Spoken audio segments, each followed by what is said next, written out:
Amahoro y'Imana akomeze kubana namwe. Aya ni amajwi rero y'umuntu twavuganye kuri telefone nk'umutangabuhamya w'ukuntu ushobora gukorera amafaranga atari makeya kuri Future Trading muri OKX. Nomero yo mushobora kuyibona muri description cyangwa mukaduhamagara kuri nomero yacu. Ikindi ubaye uri mushyashya gukoresha OKX ushobora kureba link yacu muri description cyangwa se ukatwandikira kuri WhatsApp tukayiguha tugakomezanya. Sawa sawa, kadutangire rero ubuhamya twumve ngo bimeze bite. Ahubwo se akandi kantu rino jwi ryawe ryeditinge cyangwa rikomeze nk'uko rimeze? Bro ngewe nta uri kweditinga kujya se wumve ko uri kubivuga rishireho gutyo nushaka kuvuga n'amazina impamvu ya mbere iri gutanga temwe nzima mujye muvuga ibintu uko biri nta edite igomba kuzamo ibyo nari mbizi ahubwo na cyambere ni permission n'ubundi urabizi ko na OKX nta kintu yakora itabanje gusaba ba nyir'ubwite nuza permission 70 mu gihe cy'icyumweru ubwo bibaye amafaranga bibaye icyo gihumbi cy'idolari ubwo hita ifata 50 kube kane ubwo na amadolari nibura 200 mu cyumweru mu kwezi azaba amadolari 500 umuvandimwe akeneye ko akuramo ayo yanyigishirije ni 250 navemo iteguramo n'ijana na riri yego uvuga sinsigaranye andi 200 ngataha kandi umenye mutahanye icyambere mana nge iyo publicité ndayikunze mise mbona yuko yafasha umuntu kuvuga ngo ngiye gukorana n'umuntu sari bunscaminga turi kumwe sari bugira iki ukuvuga ngo mu gihumbi cyanjye nazanye ndize ndatashye ndamwishyuye kandi igishoro cyanjye nta kigabanyitseho ahubwo niyongereye niyo kitakwiyongera ugatahana ubumenyi ariko nihe wabonye mwarimu akwigisha akagwa n'amafaranga yo kujya gutangiza umushinga ariko shaka mwarimu arabwira ati ngwino nkwigishije ku byawe ukiva hano uzatangira gukorera yawe witurije kandi nabwo uzaba warabonye inyungu ese abo bantu babaho akazi karabuze nawe uraho ubu utabonye akazi uyu munsi ndakangutse ahubwo iyi voice note yawe ndaje ndayidesigninga nshyire mu ijwi rigize ritari iryawe ubwo naranje kubona publicité kabisa oya bro niko bimeze kandi nako kuri nta usibye na publicité ni nako kuri abantu bacyambere bafite ubwoba ni nayo mpamvu twapurayinga kugira ngo tube lead trader no kugira ngo badukopiye dukorane nabo azira nkaho turi kumwe ariko online kandi amafaranga utabasha kuyaccessinga wowe ngo wayakoresha ibyo ushaka yego kandi nanone reba nk'ubu ngubu nk'umuntu utazi ibyo ari byo muri copy trading ashobora kugenda akajya muri isoko rikajya against nk'uko bimeze wenda ariko atazi impamvu uri gukora trading ari kubikorera yego ugasanga isagira panike akabara bifunze agahomba uwo ngubu mutakaje yego ariko umuntu aje akazana amafaranga icyo gihumbi cye akiga yamara kwiga mu gihe yigaga ariko agaprofita uwo mwanya wa mwarimu we akunguka aho yungutse akishyuraho kimwe cya kangahe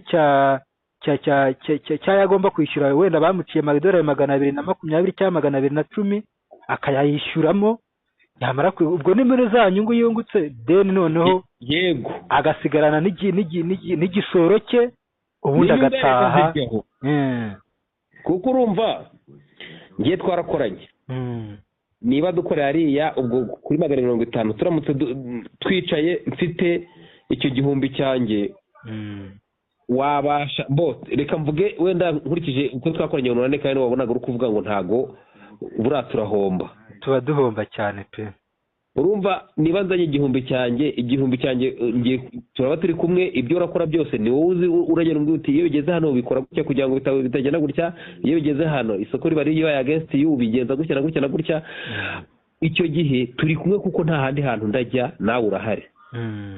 Icyo gihe wowe ubyaza inyungu y'amafaranga kuko nawe ukeneye ngo uwo muntu uri kumwigisha ariko uri gushaka n'inyungu.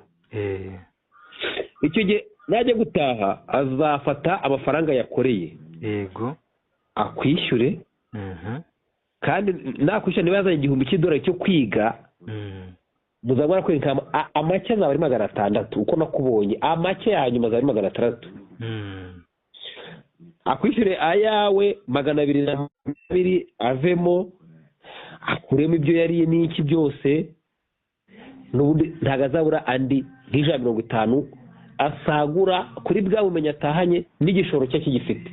tayari n'ibyo nta nibi Yitahire ajye gutangira business ye. nta kindi kabisa. Ngenda narabyumvise.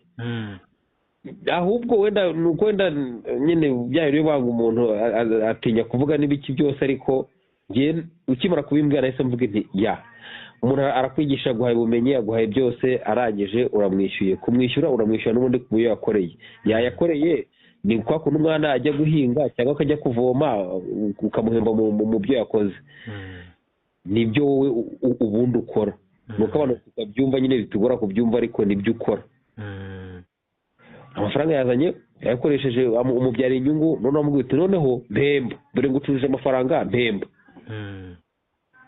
Umuhaye ubumenyi ku muntu arega ubwo cyane. Nakakarajya kuri YouTube, ahubwo Imana iguhe umugisha. Ni ukuri kose igihe nabereyeho ntago nari narigeze ntekereza bino bintu ko bya, ariko nta kundi Imana ihabwa icyubahiro kubw'uyu munsi. Nyine ibyo turi kuvuga uko tuvugana niko umuntu agenda yibuka ibintu, kandi byafasha n'imbaga nyamwinshi cyane pe, kuko nyine ikiba gihari ntago ibintu byose bihita biziraho. Timing y'Imana ni ukwiza. Ubwo uyu munsi nyine Imana yagenye ko uyu munsi ari wo munsi tugomba kubiganiraho, ugahita wumva ko nyine we azana amafaranga umwigishe aguhembe mu byo wakoze cyane. Kuko gutya turi gukorana online ni gutya nkubwira ngo vaye winjire bayigira iki, haba harimo imvune nyinshi. Niyo mpamvu nkubwira ngo turahomba. Ntago duhomba iki, duhomba opportunity nyinshi, urumva? Duhomba byinshi impamvu rero ko duhomba byinshi. Urumva ufite aya wicaye umuntu ari kuyerekera, ubifata mu gihe gitoya. Urugero nk'ubu kuva mu gitondo kugeza isaha wakaba unyeretse ibintu nka 3 cyangwa 5 ukumbwite okay, urabona bigemeze gutya na gutya, ariko ubu ninjyamo ndakubaza mu kanya, kandi nkubaza wibereye mu bindi ntago, kuko hari biri gutekereza kandi ko tukicarana wavuga iti okay, mu bya byose byo tugiye gukora uyu munsi araboneka umugate kuko dufite amafaranga turi gukora, reka twicare maze mwigishe gutya na gutya na gutya, biratwara igihe kingana gutya, noneho bigende gutya. Ariko gutya online bro, nawe ukeneye kwita ku muryango. Wese wowe ntabwo umuryango ugomba kwitaho. Uravunika, ngenda bibona uvunika cyane kurushaho. Bino byo wihangana tugukwitira mu gafuka mu gihe tukiri online. Nta kundi Imana izagenda ibigenza neza. Brother, ntago ngewe sinzi guca ku ruhande mpamvu aba bantu tutaba inshuti ahari. Ngiye nkubwiza ukuri, none ze gutya dukorana unyigisha ibintu byinshi pe. Ariko se wowe hari inyungu bigiramo, usibye wenda kuvuga ngo nguru kubaka ibyawe ukubyubaka se bidatanga agafaranga byo. Najya reka ndabitekereza bro, ntago ari uko we nari kuvuga gutyo gusa, ariko ndabibona kuvunika kandi Imana igiye guheramo umugisha. Ikibazo dufite rero ni rwa rubyiruko dushaka kwiga, kandi ibihumbi 200-300 kubibona ntabwo byagutwara imyaka 2 kubibona pe, kugira ngo utangire ubikore, kuko ufite 300 harimo amadolari hafi 200 watangira wikore. Ikintu cyambere ufite ubumenyi wakwitana n'umugabo utoke agatelefone ntacyo nzagira gutya ngire uburyo nkabonamo gakeya, cyangwa nabyo mbishakiye mwinshake 500 ntangire nkore. Ariko icyambere ukeneye ni ubumenyi. Niba nta bumenyi yicare mwiturize ko ntacyo ufite. Kandi ubumenyi ubutanga warabwiye ati ngwino nkwigisha, zanayo twigiraho wowe ibintu uzahindase jyo. ni nko mbese nko kuri bavuga ngo twashize harya ngo ibice ngo ni nk'iby'umuneke. aba ari abagabo ariya amazina baba bayakura he? Abantu bakora publicité za MTN noneho hari ako bazanye ngo kanda ka avance. Abagabo hari igihe mbatekerezaho twikomereza ibyatsi ariko buriya bafite marketing iteye ubwoba. Nyine ni uko biba bimeze ngo ubundi uko ugenda wicara niko ugenda ubona ibitekerezo nk'ibyo. ni uko tubiganiyeho kandi wari umaze kumbwira ngo ngibyo nagusobanurira birarangiye, nanjye nibwo ngo nabyumvise nabashe kubyumva, twasigaye dutandukanye.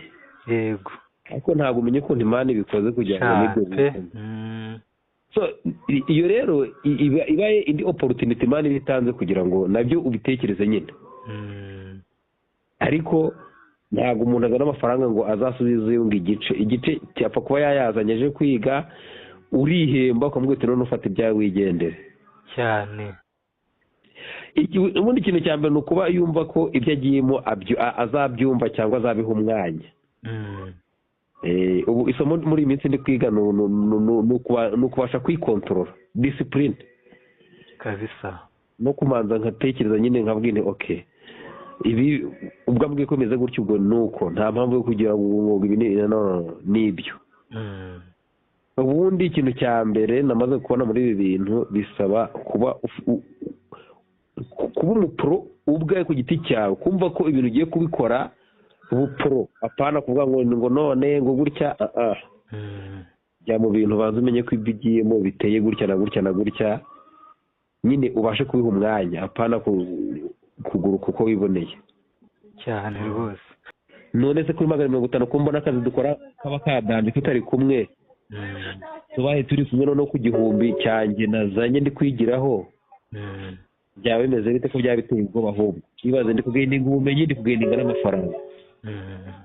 Urumva mu kwa karindwi nari ngomba kwapurayinga kujya gukosora, ubundi nsanzwe njyayo, ni uko n'umwaka washize ntagiyeyo. Mu cyumweru kimwe ntabwo naba nizi ibyo nshaka. Oya bya cyumweru kimwe se uretse umva impamvu ikubwira ntiyizi. Impamvu ikubwira niyi buriya uwango wangisha icyumweru kimwe nishaka ibizabe n'iki, ariko kigiye kirindi. Impamvu ya mbere niyi.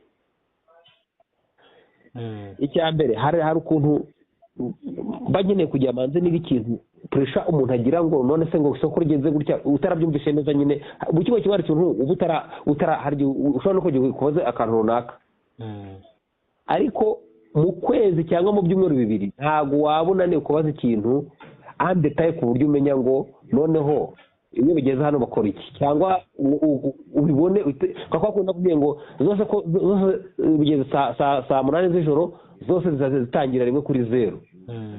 Bigenze bite? Ibyo byose rero ni uko uba uri mu gihe cyiza cyo kubibaza. Kandi iryo ry'itanu ndikoreye ubutanza rikora, ariko iryo gitanu cyo kurikora mu kwezi, urumva tuze mu kwa karindwi tugeze mu kwa 8 n'urugero. Mu kwa 9 nakorera igitanu, mu kwa 10 nakorera igitanu, mu kwa 11 nakorera igitanu, nangahe? Ngewe ntabwo ngeneye akantu ko kuntuka ngo ubonye amafaranga, ngeneye akantu ko kumbwira ngo ubaye ufite amafaranga yawe, skills ko uyifite wakora. Nge ngeneye skills kurusha uko katubiragize Imana mu kwa karindwi, kuko n'ubundi nk'uko turi ku bisengero ugeze ifite icyo gihumbi, n'ubundi iry'itanu ni makeya pe. Pare raporo bamugane y'ibintu, kuko ukwezi kuba kurimo kota, n'ubundi kota umuntu ashaka. Ukwezi kurimo ibyumweru 4, niyo byaba ari ibyumweru 2 wamuga nk'uko ubivuga, bari iminsi myinshi. Nari iminsi myinshi kandi ngewe ubundi ikintu nshaka, kandi iry'itanu amadolari atageze muri 40 ingahe, si 100 se buriya amadolari 100. Ubundi ikintu nshaka ni kimwe, ndashaka kuza tugakorana like ukwezi, urumva? Noneho nkava nawe nibura uko uvuga uti biduhiriye bikagenda neza, isoko rikagenda neza nk'uko ubwo nawe utangiye ubitegure, nyine utangiye ubitekereza. Yeah. Ku buryo nzava iwawe nawe niba utarabona amafaranga yo gukora iriya kopi trading wifungura kabisa. njye ndashaka kugira ngo nzane amafaranga uyakoreshe abyari umusaruro ku buryo mvuga inti umuvandimwe anyubakiye sisiteme ariko nawe agomba gusigana ahantu azajya akura umugati kabisa.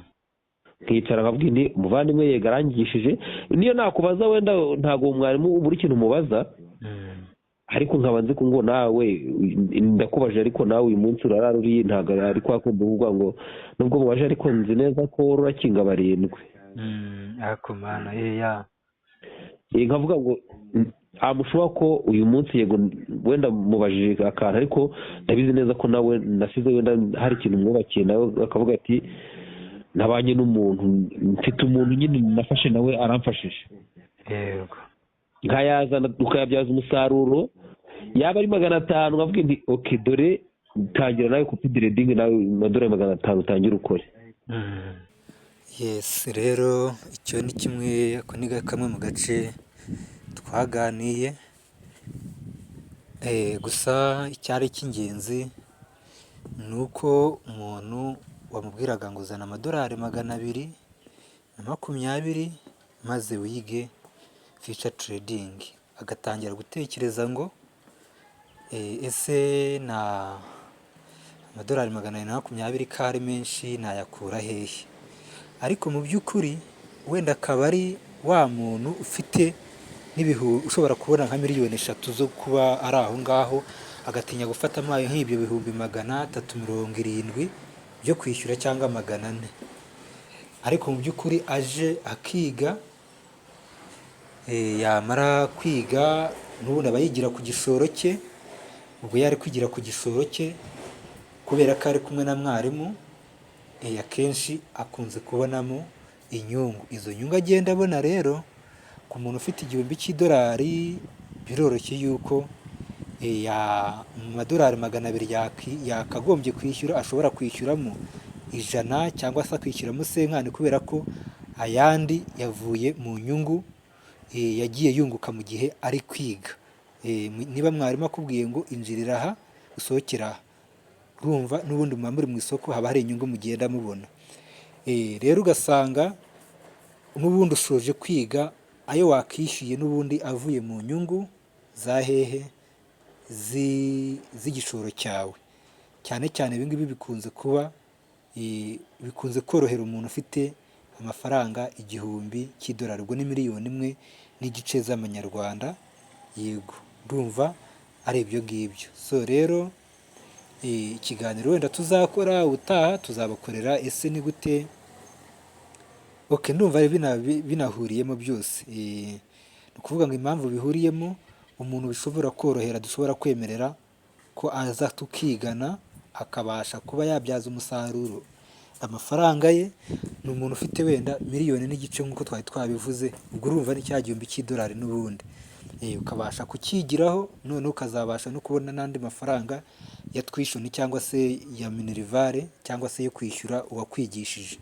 Yego, so rero ndumva ari ibyo ngibyo. Mukomeze mugire ibihe byiza. Nimero yacu n'ubundi ushaka kutwandikira ni 078 65 63 865 cyangwa se 078 21 40 50. Ikindi ubaye uri tayari wanadusura kuri X Twitter yacu ugakora follow, ndetse ugakanda subscribe kugira ngo dukomeze kubana, ndetse ukomeze binagufashe no gukomeza kubona amakuru tugenda dutanga uyabonere ku gihe, apana kubona amakuru twatanze uyu munsi ukayabona nka nyuma y'iminsi nk'itanu amakuru yaratanzwe kera.